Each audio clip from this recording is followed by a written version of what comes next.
Le monde rural fourmille d'initiatives, de plus en plus et de plus en plus féminines.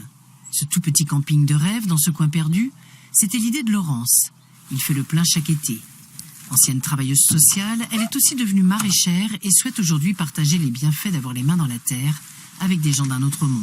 Alors moi, il n'y a pas très longtemps que je fais du maraîchage et c'est quelque chose qui a pris beaucoup de sens pour moi. Ça me ressource de venir tous les jours ici. Ça me fait beaucoup de bien. Quand je suis énervée, tout d'un coup, j'arrive ici, tout s'apaise. Tout s'apaise et j'ai donc eu l'idée que toucher la terre, comprendre comment ça fonctionnait, voir pousser les légumes, ça pouvait avoir du sens pour plein d'autres personnes.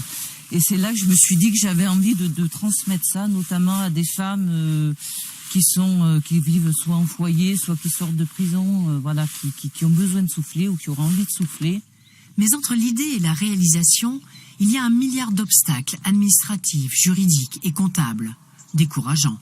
D'autant plus quand le premier voisin est à 25 km. C'est là que le réseau des Frangines intervient pour partager les doutes et les compétences. On s'est dit, il faut qu'on arrive à se mettre en réseau toutes parce que chacune a des choses à valoriser et à partager avec les autres pour se faire avancer, chacune dans leur projet.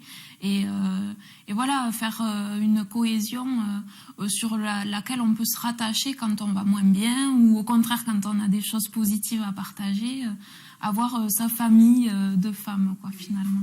Dans un petit coin de salon du Gers, elles s'entraînent à la communication, car elles ont toute une entreprise ou un projet et elles veulent savoir se vendre.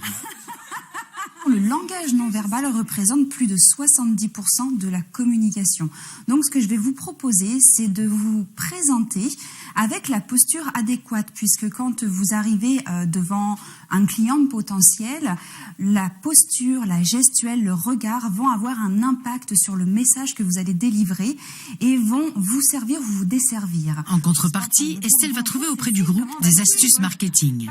Et les Frangines m'ont permis également d'avoir des conseils professionnels pour développer mon entreprise et puis surtout de rompre l'isolement puisque vivant en milieu rural, c'est très difficile pour moi de me faire connaître. Si toutes ces femmes créatrices d'activités ont éprouvé le besoin d'unir leurs forces, c'est parce qu'elles ont moins de temps, moins de réseau et moins la confiance des banques que les hommes.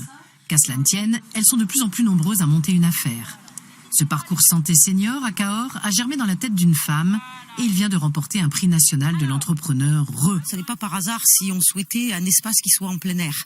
Parce que les personnes, alors on va appeler seniors, mais qui sont un petit peu avancées en âge, tous les services actuellement sont rendus à domicile.